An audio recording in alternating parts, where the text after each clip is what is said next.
Hello friends, എല്ലാവർക്കും നമസ്കാരം. നിങ്ങളേവരും കാത്തിരിക്കുന്ന നയനുടെയും ആദർശിൻ്റെയും അപ്കമിങ് വിശേഷങ്ങളിലേക്ക് എല്ലാ കൂട്ടുകാർക്കും സ്വാഗതം. എല്ലാവർക്കും നല്ലൊരു ദിവസം ആശംസിച്ചുകൊണ്ട് തന്നെ നമുക്കിനി വരാനിരിക്കുന്ന അപ്കമിങ് വിശേഷങ്ങളിലേക്ക് കിടക്കാം.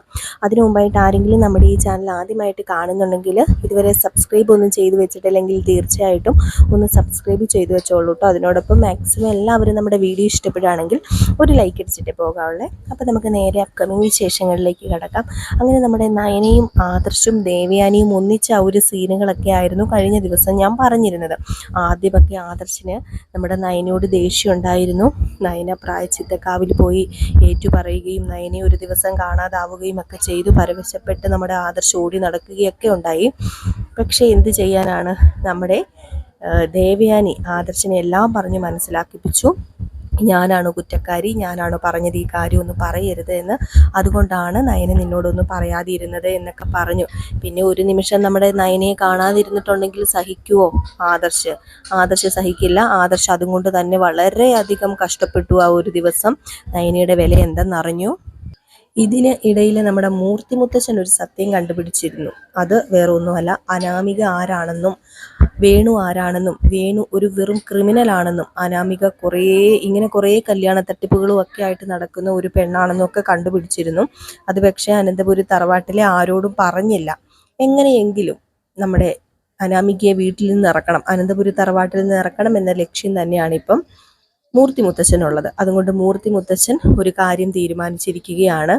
നമ്മുടെ അനിയും നന്ദുവും തമ്മിലുള്ള ആ ഒരു ബന്ധം വളർത്തിയെടുക്കുക മാത്രമല്ല കേട്ടോ, വെറുതെ വളർത്തിയെടുക്കാനല്ല, അങ്ങനെ വളർത്തിയെടുത്തിട്ട് നമ്മുടെ നന്ദുവിനെ അനന്തപുരി തറവാട്ടിലേക്ക് കൊണ്ടുവരിക എന്ന ആ ഒരു ലക്ഷ്യം കൂടെ ഉണ്ട് കേട്ടോ മൂർത്തിക്ക്. അപ്പം മൂർത്തി ഇനി അതിനുള്ള പ്രയത്നത്തിലാണ്. അതുകൊണ്ട് തന്നെ മൂർത്തി കുറച്ച് അടവുകൾ പ്രയോഗിക്കുകയാണ്.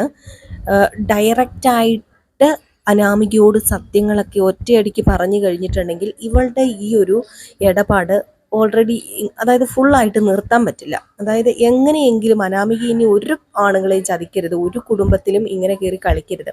അതൊറ്റ ഒരു ഉദ്ദേശമാണ് മൂർത്തിക്കുള്ളത്. അതുമാത്രമല്ല, നഷ്ടപരിഹാരമായിട്ടൊന്നും കൊടുക്കുവാനോ അല്ലെങ്കിൽ ഒരിതിനും ഡിവോഴ്സ് എന്ന ആ ഒരു ഇതിലേക്ക് മാത്രമാണ് ഇനിയിപ്പം മൂർത്തി പോകുന്നത്. കാരണം മൂർത്തിക്ക് ഡിവോഴ്സ് ഒന്നും ഒരിക്കലും സങ്കല്പിക്കാൻ പറ്റാത്ത കാര്യമായിരുന്നു. ആ ഒരു പോലീസ് വിളിച്ച് സത്യങ്ങളൊക്കെ പറയുകയും അനാമിക നമ്മളാരും വിചാരിക്കാത്ത തരത്തിലൊരു പെൺകുട്ടിയാണെന്നൊക്കെ അറിഞ്ഞപ്പോൾ ഒരിക്കലും അത് അംഗീകരിക്കാൻ കഴിഞ്ഞിട്ടില്ല ആർക്ക്, നമ്മുടെ മൂർത്തിക്ക്. അപ്പം മൂർത്തിയും വസുന്ധരയും കൂടെ നിന്ന് കളിക്കുന്നതാണ് കേട്ടോ. അപ്പം മൂർത്തിയും വസുന്ധരയും ഇതിപ്പോൾ എല്ലാവരെയും അറിയിച്ചു കഴിഞ്ഞിട്ടുണ്ടെങ്കിൽ എടുത്ത് ചാടി പിടിച്ചത് ഭയങ്കര പ്രശ്നത്തിലേക്ക് എത്തിച്ചേരും. അപ്പം അതുകൊണ്ട് തന്നെ വേറെ ആരും ആയിട്ട് സംസാരിക്കാതെ ഒരു വക്കീലിനെ കാണുകയും വക്കീലിനെ കണ്ടിട്ട് കാര്യങ്ങളൊക്കെ ചോദിക്കുകയാണ്. എങ്ങനെ നമുക്ക് ഒഴിവാക്കാം, അതായത് ഒരു നഷ്ടപരിഹാരവും കൊടുക്കാതെ എങ്ങനെ അനാമിക എന്ന് പറയുന്ന വൃത്തികെട്ടവളെ എൻ്റെ വീട്ടിൽ നിന്നും ഒഴിവാക്കാനായിട്ട് സാധിക്കും, അതിന് എന്താണുള്ളതെന്ന് ചോദിക്കുമ്പം കുറേ ക്രിമിനൽ കേസ് ഇപ്പോൾ ഓൾറെഡി ഉണ്ടല്ലോ സാറേ അനാമികയുടെ പേരിൽ. നിങ്ങൾക്കാർക്കും അറിയില്ല എങ്കിലും കുറേ ക്രിമിനൽ കേസ് അവളുടെ പേരിലുണ്ട് എന്നാണ് അറിയുന്നത്. ഈ പറയുന്ന വേണു ഒരു പിടികിട്ടാപ്പുള്ളി ആയിരുന്നു, അവൻ ജയിലിലൊക്കെ പോയി കിടന്നിട്ടുണ്ട്. അപ്പോൾ അതുകൊണ്ട് തന്നെ നിങ്ങളുടെ കുടുംബത്തിനെ ചതിച്ചിട്ട് ഇങ്ങനെ ഒരു നീക്കങ്ങൾ ഉണ്ടാക്കി എന്നൊക്കെ പറഞ്ഞുകൊണ്ട് തന്നെ നിങ്ങളൊരു പെറ്റീഷൻ കൊടുക്കുക. പക്ഷേ നിങ്ങൾക്ക് ഒളിച്ചും മറിഞ്ഞൊന്നും നിന്ന് പെറ്റീഷൻ കൊടുക്കാൻ പറ്റില്ല. ഇപ്പം അനാമികയുടെ ഭർത്താവ് ആരാണോ ആ ഭർത്താവ് തന്നെ ആയിരിക്കണം പെറ്റീഷൻ കൊണ്ട് കൊടുക്കേണ്ടത്. അല്ലാതെ വേറെ ആര് വിചാരിച്ചാലും ഇത് നടക്കില്ല എന്ന് നമ്മുടെ വക്കീൽ പറയുന്നുണ്ട്. അപ്പോൾ മൂർത്തി ഇത് കേട്ട് കഴിഞ്ഞപ്പോൾ ശരിയാണെങ്കിൽ പിന്നെ അനിയോട് ഈ കാര്യങ്ങളൊക്കെ പറഞ്ഞേക്കാം, പറഞ്ഞില്ലെങ്കിൽ ശരിയാവില്ല, എനിക്ക് സന്തോഷമാകും, അത് വേറെ കാര്യം. അങ്ങനെ നമ്മുടെ മൂർത്തി അനിയെ വീടിൻ്റെ പുറത്തേക്ക് വിളിക്കുകയാണ്. അതായത് പുറത്തെന്ന് വെച്ചിട്ടുണ്ടെങ്കിൽ അതായത് വേറൊരു സ്ഥലത്തും പോകുന്നില്ല, നമ്മുടെ അനന്തപുരി തറവാട്ടിൻ്റെ പുറത്ത് നിന്നാണ് ഇവർ സംസാരിക്കുന്നത്. അങ്ങനെ നമ്മുടെ അനി എന്താ മുത്തച്ഛ എന്നെ വിളിച്ചതെന്നൊക്കെ ചോദിക്കുന്നുണ്ട്. അപ്പോഴും അനിയുടെ മനസ്സിലുണ്ട് കേട്ടോ, ഉപദേശങ്ങളുടെ കൂമ്പാരമാണല്ലോ ഇപ്പം അനിക്ക് കിട്ടുന്നത്. അപ്പോൾ ഉപദേശിക്കാനായിരിക്കുമെന്ന് ചെറുതായിട്ട് തോന്നുന്നുണ്ട്. പക്ഷെ ഉപദേശിക്കാനൊന്നും അല്ല വിളിക്കുന്നത്, ഈ കാര്യം പറയാനാണെന്ന് എനിക്ക് മനസ്സിലായില്ല. അനി ഏതായാലും ചെന്നിട്ട് എന്താ മുത്തശ്ശ, ഇനി മുത്തശ്ശനും കൂടെ എന്നെ ഉപദേശിക്കാനുള്ളൂ, നന്ദുവിൻ്റെ കാര്യം പറയാനാണോ? നയനേടത്തിയും അതുപോലെ വല്യമ്മയും അതുപോലെ വല്യച്ഛനും ഒക്കെ മാറി മാറി എന്നെ ഉപദേശിക്കുന്നുണ്ട്. എനിക്കറിയില്ല ഇവർക്കൊക്കെ എന്താ ഇത് തിരിച്ചറിയാൻ പറ്റാത്തതെന്ന് എനിക്കിതുവരെ മനസ്സിലാവുന്നില്ല. എല്ലാവരുടെയും മനസ്സ് അനാമിക കീഴടക്കിയിട്ടുണ്ടോ എന്ന് ചോദിച്ചാൽ കീഴടക്കിയിട്ടില്ല. കാരണം അനാമിക ഇവിടെ കാണിച്ചു കൂട്ടുന്ന ഓരോന്നും എല്ലാവർക്കും അറിയാം. എന്നിട്ടും അവളുടെ തലയിൽ എന്നെ കെട്ടിവെക്കാൻ ശ്രമിക്കുന്നത് എന്തിനാണെന്ന് എനിക്ക് മനസ്സിലാവുന്നില്ല. പ്ലീസ് അതൊന്ന് പറഞ്ഞു താ എന്ന് പറഞ്ഞപ്പോഴത്തേക്കും മൂർത്തി പറഞ്ഞു, മോനെ അനി, ഞാനിപ്പം നിന്നെ വിളിച്ചു വരുത്തിയത് വേറെ ഒന്നിനുമല്ല, ഞാൻ ഈ കാര്യം തന്നെ സംസാരിക്കാനാണെന്ന് പറഞ്ഞു. അപ്പം പറഞ്ഞു, അതെനിക്കറിയായിരുന്നു, മുത്തച്ഛനും ഇത് തന്നെ സംസാരിക്കാനുള്ളതെന്ന് എനിക്കറിയാം. അപ്പോഴത്തേക്കും മുത്തച്ഛൻ പറഞ്ഞു, എനിക്കും ഇതാണ് സംസാരിക്കാനുള്ളത്. പക്ഷേ അവരെല്ലാവരും പറയുന്നത് പോലെ അനാമികയെ നിൻ്റെ തലയിൽ കെട്ടിവെക്കാനോ ഇനി ഉള്ള കാലം മുഴുവൻ അനാമികയെ നീ സഹിച്ച് ജീവിക്കണമെന്ന് പറയാനോ ഒന്നുമല്ല. അവളുമായിട്ടുള്ള ഡിവോഴ്സ്, അതുമായിട്ട് മുന്നോട്ടേക്ക് പോകണം. അതിനുവേണ്ടിയാണ് ഞാൻ നിന്നെ വിളിച്ചു വരുത്തിയത്. പക്ഷേ ഇപ്പം തൽക്കാലം ഇത് അനാമിക അറിയരുത്. ഞാൻ കുറച്ച് കാര്യങ്ങളൊക്കെ അറിഞ്ഞു. എന്നെ ഇവിടുത്തെ CI വിളിച്ചിട്ടുണ്ടായിരുന്നു. CI വിളിച്ച് എന്നോട് കാര്യങ്ങളൊക്കെ സംസാരിച്ചു. നിൻ്റെ ഭാര്യ അനാമിക അത്രയ്ക്ക് നല്ലവളല്ലെന്നും അവൾ നിന്നെ മാത്രമല്ല വേറെ കുറേ ആണുങ്ങളെ ഇങ്ങനെ ചതിച്ചിട്ടുണ്ടെന്നും ഒക്കെയാണ് എന്നോട് CI വിളിച്ചു പറഞ്ഞത്. ആ ഒരു പ്രകാരമാണ് ഞാൻ ഈ ഒരു തീരുമാനം എടുക്കുന്നത്. പക്ഷേ ഈ കുടുംബത്തിൽ വേറെ ആരും ഇത് അറിഞ്ഞിട്ടില്ല. അങ്ങനെ വേറെ ആരെങ്കിലും ഇപ്പം അറിഞ്ഞു കഴിഞ്ഞിട്ടുണ്ടെങ്കിൽ അതൊരിക്കലും ശരിയാകുന്ന കാര്യമല്ല. അത് വേണ്ട.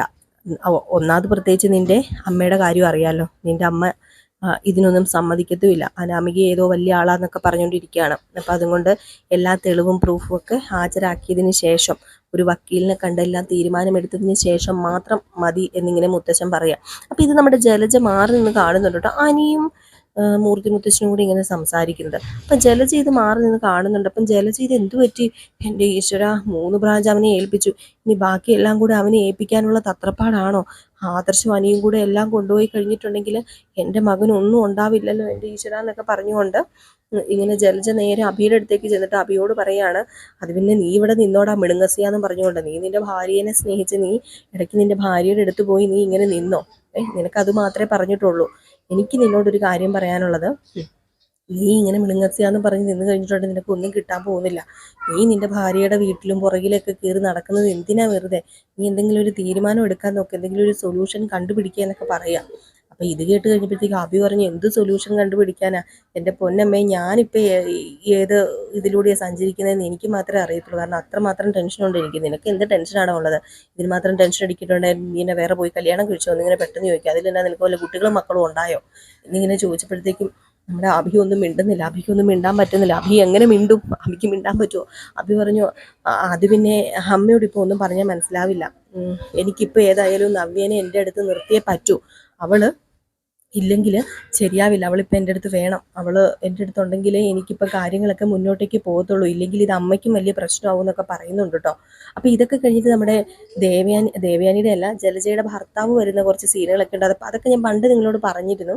അപ്പോൾ അങ്ങനെ കുറച്ച് സീനുകളൊക്കെ ഉണ്ട് കേട്ടോ. നമ്മുടെ ജലജയുടെ ഭർത്താവ് വരുന്നുണ്ട്. ജലജേനെ നിലയ്ക്ക് നിർത്താൻ ജലജയുടെ ഭർത്താവ് തന്നെ വേണം, വേറെ ആരും പറ്റില്ല. ജലജയുടെ ഭർത്താവിനെ സത്യത്തിൽ ഈ ജലജ അവിടെ നിന്ന് അടിച്ചോടിച്ച് വിട്ടതാണ്. ജലജയുടെ ശല്യം കാരണം പുള്ളിക്കാരൻ ഇറങ്ങിപ്പോയതാണ്. അപ്പം യാദൃശ്ചിക വശാൽ നമ്മുടെ ജലജയുടെ ഭർത്താവിനെ നമ്മുടെ അനന്തപുരി തറവാട്ടിലുള്ള ഒരാൾ തന്നെ കണ്ടുമുട്ടുകയും തിരിച്ചു കൊണ്ടുവരികയൊക്കെ ചെയ്യുന്നുണ്ട്. അപ്പോൾ അതിനെക്കുറിച്ച് ഞാൻ നിങ്ങളോട് പറഞ്ഞിട്ടുള്ളതാണ്. പിന്നെ കാണിക്കുന്ന കുറച്ച് സീനുകൾ എന്നൊക്കെ ഒന്ന് പറഞ്ഞു കഴിഞ്ഞിട്ടുണ്ടെങ്കിൽ നമ്മുടെ ഹാനിയുടെയും നന്ദുവിൻ്റെയും സീനുകളൊക്കെ തന്നെയാണ്. അപ്പം എല്ലാം മാത്രമല്ല, നമ്മുടെ നയനയും ആദർശവും ഒക്കെ അറിയും, ദേവയാനിയൊക്കെ അറിയും അനാമികയെ ഇറക്കി വിടാൻ മൂർത്തി തീരുമാനിച്ചിരിക്കുന്നു എന്ന്. ആ സ്ഥാനത്ത് നമ്മുടെ നന്ദുവിനെ കൊണ്ടുവരാനൊക്കെ ഇങ്ങനെ തീരുമാനം എടുത്തു എന്ന്. പക്ഷേ അത് എതിർക്കും കേട്ടോ നമ്മുടെ നയനയ്ക്കും അതുപോലെ തന്നെ നവ്യയ്ക്കും ഒന്നും താല്പര്യമില്ല. അപ്പോൾ അതൊക്കെ എതിർത്തുകൊണ്ട് കുറച്ച് എന്താ പറയുക, നമ്മുടെ നയനയോട് കുറച്ചൊരു വിരോധമൊക്കെ ഇങ്ങനെ തോന്നും എല്ലാവർക്കും. അതൊക്കെ കുറച്ച് ഇതിലൊക്കെ ഉള്ളൂ. അപ്പോൾ അതൊക്കെ എന്ന് പറയുന്നത് ഇനി വരാനിരിക്കുന്നതാണ്.